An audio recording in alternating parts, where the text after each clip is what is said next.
Well, g'day. Yep, we're all good. So my name's Andrew Sloane. I'm one of the regulars here. Some of you wouldn't have seen me very much. Alison and I normally come along to the 10:45, but it's my pleasure to be here with you this morning. Would you join with me in prayer as we come and consider what God might have to say to us this morning? Our Lord and God, we have been singing of your goodness and celebrating your love. We thank you for the goodness of your word and your loving purposes through it. By your Spirit, we ask that you might shape us to be people who love you, who love your word, who love your world.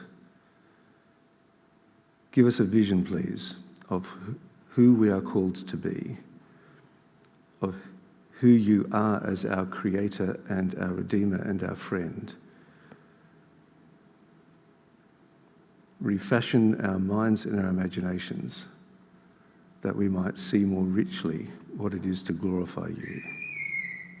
Do that, please, for Christ's sake. Amen. So, work.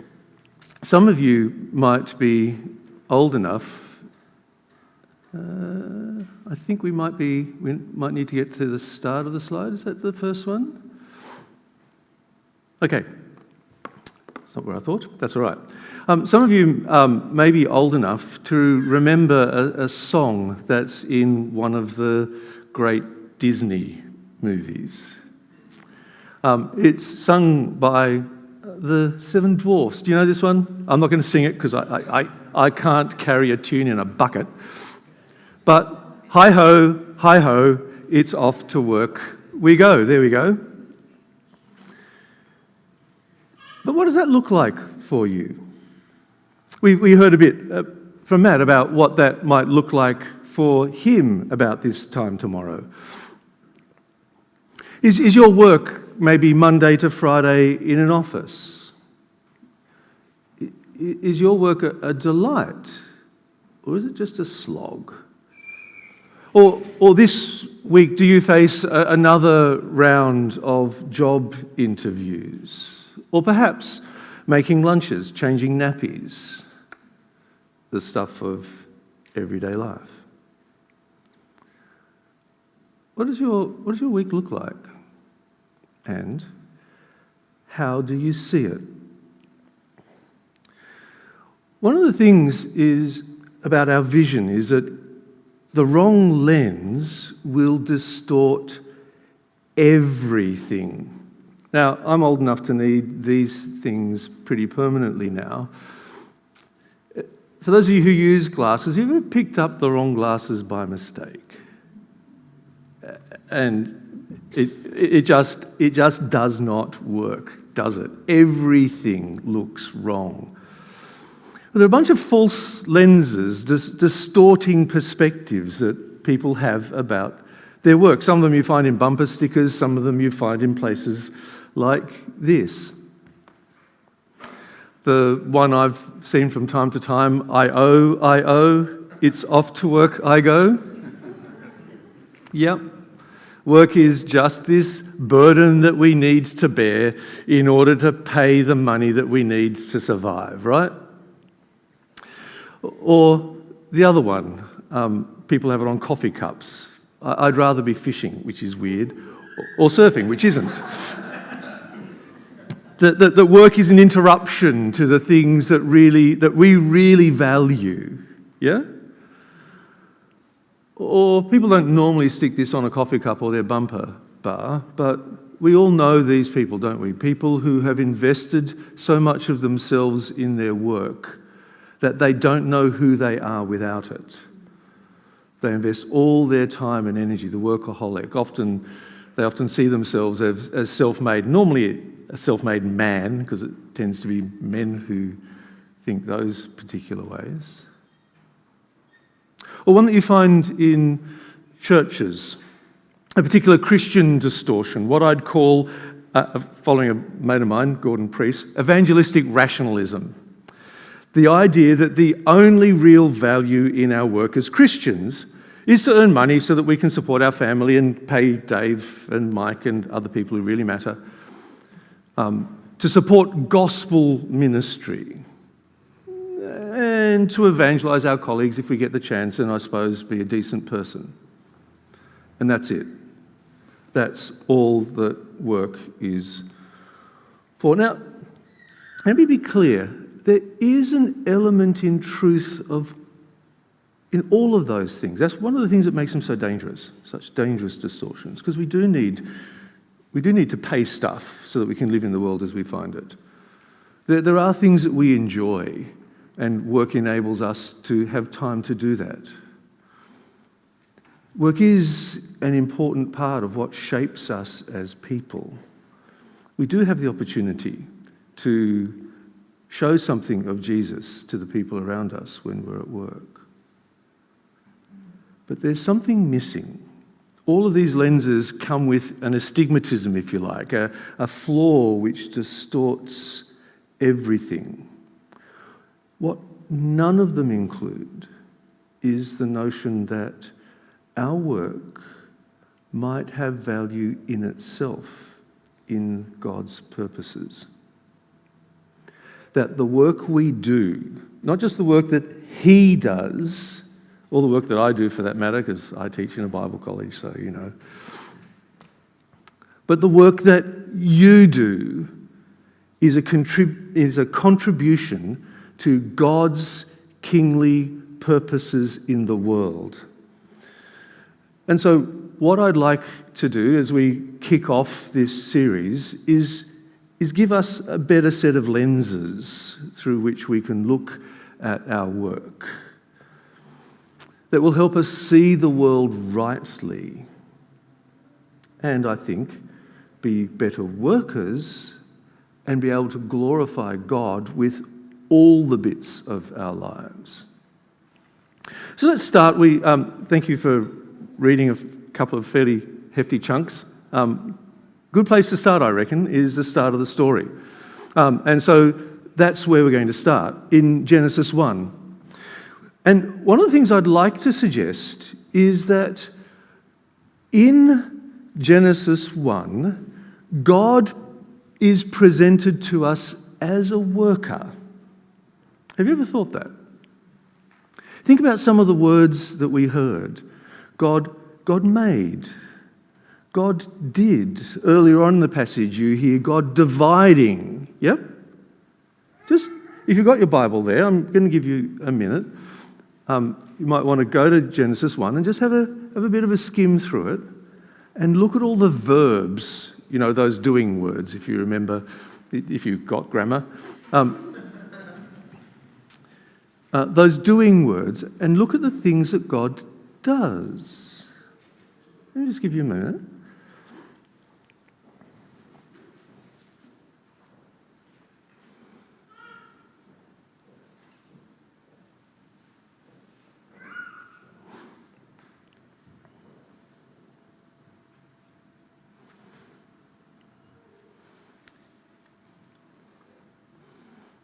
You can see it now, can't you? But think about how the rest of Scripture depicts God to us. Think of some of the ways in which God is described. God is a craftsman. God, in Genesis 2, God plants. God is a gardener. God tends. God nurtures. God is presented as a midwife, as a shepherd, as a builder, as someone who marks out the heavens, a painter decorator. All this stuff that helps us see who God is. God is a worker. And what that means is that in our work, we too can image God. Now, here's one of the things. Now, as you read through the passage, we hear this description of God making humans in the image of God, right? Now, one of the things that's going on there is some stuff that hooks into ancient cultures. One of the things that kings in the ancient world used to do was they would set up statues of themselves to mark out their dominion, right? And each of these statues was an expression that they ruled over this part of the world. It's not just ancient kings that did it. So did 19th, early 20th century queens, if you know, that's a QVB. That's what God is doing when God makes humans in God's image. Each of these creatures is meant to be a mark of God's dominion, that here, this territory too is claimed by God. And we are called not just to claim this stuff, but to reflect God, to be images of God, to be representatives of who God is and what God is about in the world. And that's made explicit a little bit later in the text, where it talks about God giving us dominion over the world, right? That rule is meant to reflect the character of the one whose rule we are representing. Our work is part of that. And in fact, in the Christian tradition, there's this thing called the dominion mandate. Some of you may have heard it. If you haven't, it doesn't really matter. It's this notion that we as images of God are about the business of making culture. That our culture-forming enterprises also image God. So when we do that stuff, think about what's going on. We're reflecting God's creativity. Think about the extraordinary richness of the creativity of God. Think about God's delight in the goodness of the world. God looks at what God sees and says, this is good. Our culture-making enterprises can image God's creativity and God's own delight in God's world. When you read through Genesis 1, one of the things you see is that God brings order to the world, right? God divides, separates, puts structure into things. So here's the thing. When your daily work, whether it's paid or not, brings order into the world, you image God. There's a thing. But God also makes stuff that is good and beautiful. There is creativity in what God does. Here's another thing. When you are creative, you image God. When you make something of beauty, when you make music, when you plant a garden, when you make a fine table or a beautiful meal to put on it, that images God. That changes things a bit, doesn't it? That's the first lens, I think, that helps us see better how we live, how we work, what we're about in God's world. How does your work express the dignity of being human? How does it reflect God's character and purposes? How does it image God? The second lens I want us to think about is work as a creaturely good. Now, there's this idea that work was somehow an imposition on human beings after the fall. After sin came into the world, that's when we had to work. No.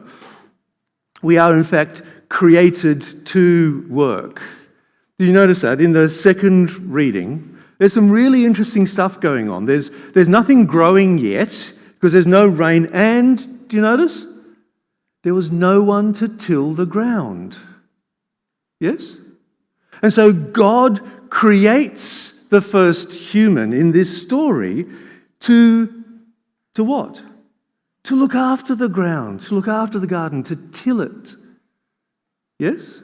To work it, to make it productive. We are created to work and to benefit from it. Yes, the ground is there for the human, but the human is also there for the ground. So God makes this garden, and you're familiar with this kind of image, right, of Eden. The garden may be God's creation, and it is, but all gardens require ongoing work, or they rapidly turn back to wilderness. Humans were created to tend God's garden, and our work is meant to contribute to the flourishing of the world. And our work is also meant to contribute to our understanding of the world. We're called to till the garden, to guard the garden. But a little bit later on in the text, the man is also instructed to name the animals. That's an interesting thing, isn't it? What's this naming thing about? It's quite fun, really, because God tells the man to name stuff, and whatever the man names, the name sticks. God accepts what the man is doing. But what is the man doing? What does it mean to name something? Well, the main thing is to figure out what kind of thing it is. In this context, naming is an act of discernment. Not an exertion of power, but an act of discernment, of saying, oh, that's what this kind of thing is. And it's in the context, if you know the story, where God says, well, it's not good because we need a community, not just an isolated individual. And the part of the man's job is to figure out whether any of these things are an appropriate companion for him. And the answer is, well, yeah, not so much.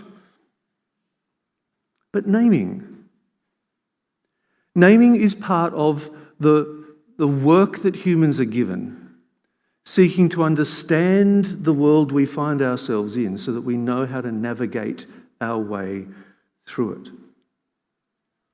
so that we can do a better job as tenders of God's garden. So our work is meant to understand the world, but it's also meant to contribute to the goodness of the world, contribute to the flourishing of the world in which we find ourselves and the communities of which we are a part. Productive labour. It's meant to meet our needs. Work is something that encompasses, its benefit is meant to encompass every human, but it's also entrusted to every human. All humans are called to contribute to the goodness of the world around them, in whatever way, and to benefit from that goodness, not just some elite few. It's a task given to all, for all. One other thing. I don't know if you spotted this. I think this is really fun. When you read the garden account in chapter 2, you think about the kinds of trees that God makes. There are two kinds of trees, or at least they have two qualities. They are good for food and, a delight to the eyes. They're good to look at. Have you ever thought of this? God delights in beauty, in useless beauty. Yes? And so part of what human work can do, I think, is contribute to the beauty of the world around us. So here's a thought. Perhaps one of the ways you can contribute to God's ordering purposes in the world is to be creative, to make things of beauty, things that delight others. An oil painting, a song, a really good curry. Derek hits all these notes. An excellent coffee. All of these dimensions are meant to shape our work, to do things well, to make things that are useful for others and make the world a better place, to bring beauty into the world that might not otherwise have existed. Let me tell you about a mate of mine. He's back in the States now, which is a shame. Chuck. He's got to be American with a name like that, right? He's an architect, and his job is to design labs, laboratories and things. Really? This is one of them. This is the Marine Mammal Research Centre for the National Oceanic and Atmospheric Administration. There you go. I had it written down because you need to write that stuff down. In La Jolla, in California. This is one aspect of the building. This is another. Right? This is a laboratory. This is what the workspace looks like for the people who have to endure the 9 to 5. They're the poor things. Here's another one. This is at New South Wales Uni. This is a textiles. This is what the space looks like. This is what he does. He's a Christian architect, and he believes his calling is to make useful spaces in which people can understand the world better, but also beautiful spaces in which their souls can expand. There's a guy who looks at his work through the right set of lenses, right? That's a bit grandiose, perhaps, well beyond me. Something like that's not. That's just down the road a bit. That's in Crow's Nest. This is a community, this is a few years ago now. It's developed since then. I'm going to name and shame my wife, Alison, who was one of the key people in establishing this garden. It's really interesting. That garden has become a community centre. People just hang out there because it used to be just this dusty slab thing. It was awful, and people would just hurry through that part of Crow's Nest. Now they linger and loiter and lunch there. Here we see order and beauty. Here we see something that images God, that demonstrates the creaturely goodness of work. That's all pretty rosy, right? But things don't stay there, do they? Because these lenses through which we're meant to understand the world and look at our work get dropped and smashed. That's the fall. And so work is no longer like that. It's now something that becomes frustrating labour. We endure thorns and thistles, and work can become an idolatrous evil. We all know this, don't we? Inboxes on Monday morning, the tedium that we have to endure in work. And sometimes there can be destructive work cultures, can't there? People who work in manufacturing or the building industry know dangerous drudgery and exploitative work practices. We know the realities of structural injustice, a broken economic system that, it benefits people, quite frankly, it benefits people like me, but so often at the expense of so many others whose lives are caught in the gears of industry. God's not willing to leave it at that. No more than God is willing to leave us lost in sin or abandon a world doomed to frustration and futility. God is in the business, not just of the work of redemption, but of the redemption of work. But that redemption doesn't kind of make everything clean and bright and happy. One of the things that as the story unfolds we need to recognise is the frustration and the dignity of work. Both things now go along together. In Ecclesiastes, one of my favourite books, I know, I'm weird, but in Ecclesiastes there is a very clear expression of the delight that work can give, but also of its burdensome toil and frustration, and the reality that none of the work of our hands is likely to outlast us. Not by more than a generation, if we're lucky. That's a reality. We need to recognize that and figure out how we make sense of that. But also, in the midst of that frailty and fragility, to recognize that God still honors work and still wants to bless us in it and others through it. At the end of Psalm 90, which is an extended reflection on human fragility and frailty and sin, and the failure of so many human enterprises, there is this glorious little prayer. Establish the work of our hands for us, Lord. Yes, establish the work of our hands. And that's one of the things that God delights to do. You can see that in Psalm 127.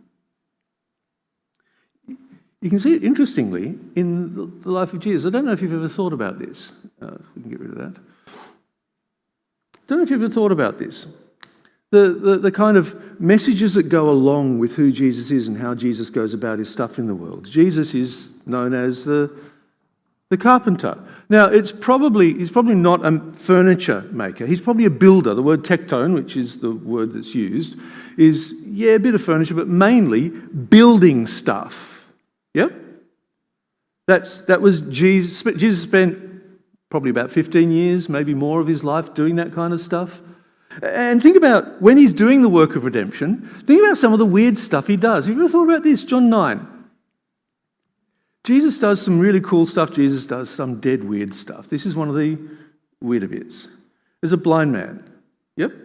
And Jesus is healing the blind man. And this is how he does it. He kneels down, spits in the dirt, makes some mud and rubs it in his eyes.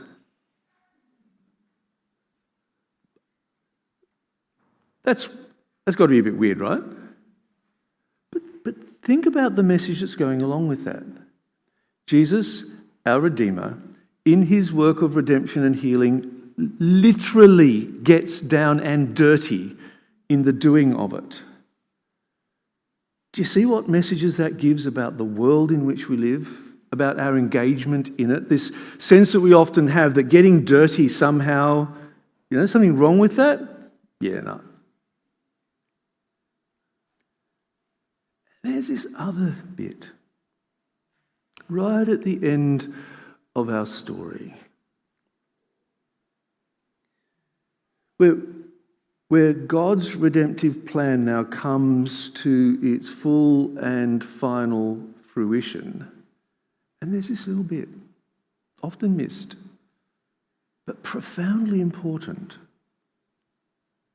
It speaks of the kings of the earth bringing their glory into the new community of the redeemed. Have you ever spotted that? What's going on there? This, I think, is picking up on that first thing that humans were instructed to do, which is to make culture, to do things. Notice while the story starts in a garden, it ends in a city. One of the things about cities is that they involve the work of civilization. They involve the work of culture, of building, of not just natural landscapes, but the built landscape. And yes, that's the work of God, because it comes down from heaven to earth. Notice, we don't go up from earth to heaven. God brings the new community to earth from heaven, but the kings of the earth on pilgrimage bring their glory into it. They bring the works of human culture, all these things that reflect something of God, all these things that pick up on the goodness of God, all these things reflect something of the goodness of human labour, all these things that have contributed to the flourishing of human communities or the world, all of these things are claimed and reclaimed by the Lord our God and get to adorn the new heavens and the new earth. Do you think your work is pointless? It has no role in God's grand redemptive scheme?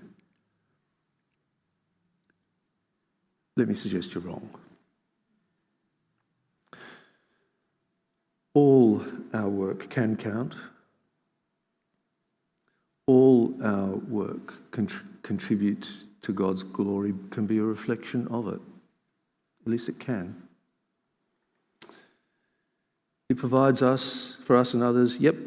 It allows for rest and recreation, yep. Gives us opportunities to reflect Jesus and talk about him to the people around us, yep. But our work can be God's work. It in itself can glorify God and express and contribute to God's kingly purposes. I'm going to give you a few minutes to think about that. And while you do, if technology behaves, there's a little clip that you might like to watch and think about.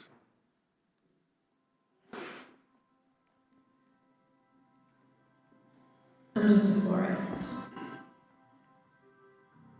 Got a small shop. Nothing special.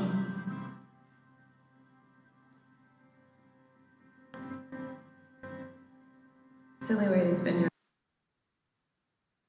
hours.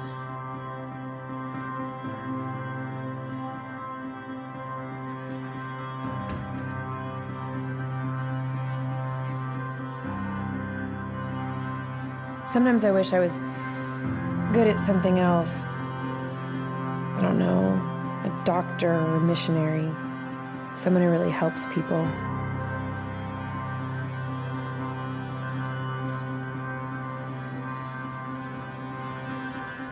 But I do love flowers. I've always had a knack for it.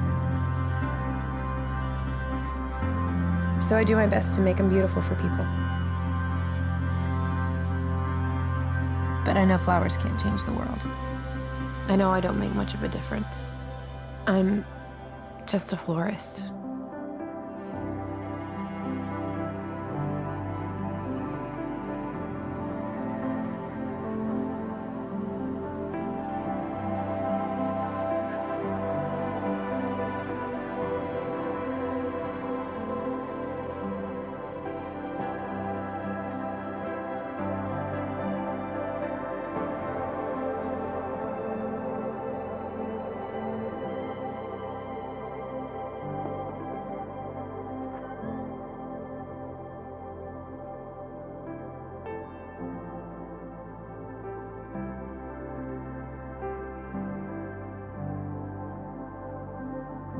I'm just a florist.